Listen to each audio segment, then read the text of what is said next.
प्रधानमंत्री मोदी के नेतृत्व में भाजपा सरकार के 11 साल पूरे होने पर पूरे देश में अलग अलग जगहों पर कार्यक्रम की श्रृंखला जारी है।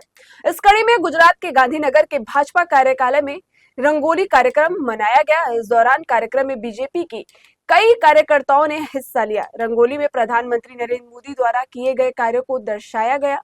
साथ ही प्रधानमंत्री मोदी और जेपी नड्डा का चित्र भी बनाए गए।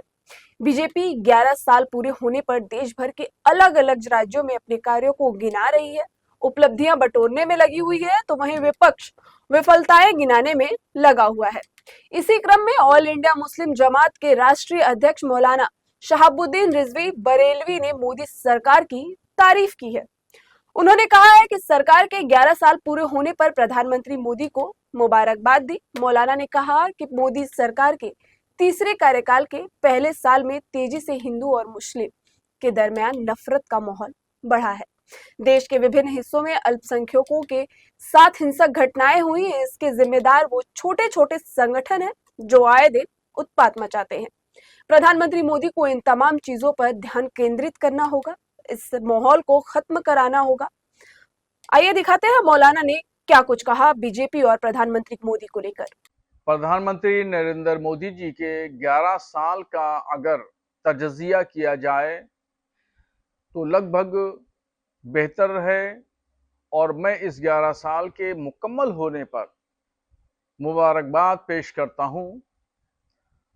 पीछे 2 कार्यकाल यानी 10 साल का उनका अहद हुकूमत देखा जाए तो उसमें बहुत ज़्यादा हिंदू मुस्लिम के विवाद नहीं हुए, यक्का दुक्का वाक़यात हुए। मगर ये जो तीसरा कार्यकाल है, इस तीसरे कार्यकाल में हिंदू मुस्लिम नफरत की, विवादों की, टकराव की, मॉब लिंचिंग की घटनाएं बहुत ज़्यादा हुई। तो ये अगर तमाम हिंदू मुस्लिम की तफरीक, नफरत को अगर ख़त्म कर दिया जाए तो मैं समझता हूं कि ये 11 साल का जो अहद हुकूमत है ये बेहतरीन कहा जा सकता है। जहां तक योजनाओं की बात है, योजनाओं से सभी को लाभ मिला। हिंदू मुसलमान भारत में रहने वाले सभी धर्मों के लोगों को लाभ मिला, फायदा हुआ, और इसमें मैं ये नहीं कह सकता हूं कि इसमें तासुब या तंग नजरी बरती गई। अगर प्रधानमंत्री निचले स्तर पर जो उनके नेता लोग मुसलमानों के खिलाफ बयानात देते हैं, कहीं कहीं पैगंबर इस्लाम की शान में भी गुस्ताखियां होती हैं, और इस तरह के मसाइल जब मुसलमानों के सामने उत्पन्न होते हैं तो मुसलमानों का दिलो दिमाग झंझोड़ देने वाला होता है। बहुत सारे ऐसे इश्यूज आए जिस पर उनकी खामोशी भी बहुत माना रखती है। इसलिए मैं उनसे गुजारिश करूंगा कि वो अपने बंद जो दरवाजे हैं उन दरवाजों को वो खोलें। प्रधानमंत्री अगर मुसलमानों पर बंद दरवाजे खोल देंगे तो मैं समझता हूं बहुत सारे मसाइल का हल हो जाएगा, और भारत का करोड़ों मुसलमान प्रधानमंत्री पर यकीन और एतमाद और भरोसा करने लगेगा। अब ये तो मौलाना रिजवी हैं जो प्रधानमंत्री मोदी की तारीफ कर रहे हैं। वहीं कांग्रेस नेता जयराम रमेश ने प्रधानमंत्री मोदी और उनके सरकार पर कई सवाल खड़े किए और पूछा कि 11 साल में एक भी प्रेस कॉन्फ्रेंस क्यों नहीं हुई, सवालों से इतना क्यों डरते हैं प्रधानमंत्री मोदी, बिना स्क्रिप्ट के प्रधानमंत्री मोदी बात क्यों नहीं करते हैं। आइए दिखाते हैं जयराम रमेश ने क्या कुछ कहा। भगवत गीता के पहले अध्याय में अर्जुन भगवान श्री कृष्ण को कहते हैं, यद्यप्येते न पश्यन्ति लोभोपहत चेतसः कुलक्षय कृतं दोषम मित्रद्रोहे च पातकम कथम न ज्ञेयम् अस्माभिः पापादस्मान् निवर्तितुम कुलक्षय कृतं दोषम प्रपश्यद्भिर जनार्दन। हमने सर्वदलीय बैठक की मांग की। 2 बार सर्वदलीय बैठक हुए, प्रधानमंत्री वहाँ मौजूद नहीं थे। हमने मांग की थी वो अध्यक्षता करें उसकी, उन्होंने नहीं किया। खरगे जी ने और राहुल जी ने प्रधानमंत्री को खत लिखा, विशेष सत्र बुलाइए, आतंकवाद हमलों पर चर्चा कराइए। अगले क्या कदम लेने हैं उस पर बात कीजिए, वो भी नहीं मंजूर हुआ। इस बीच दूरदर्शन हमारे नेता खरगे जी को गद्दार कहते हैं, कांग्रेस पार्टी के नेताओं का बदनाम किया जाता है।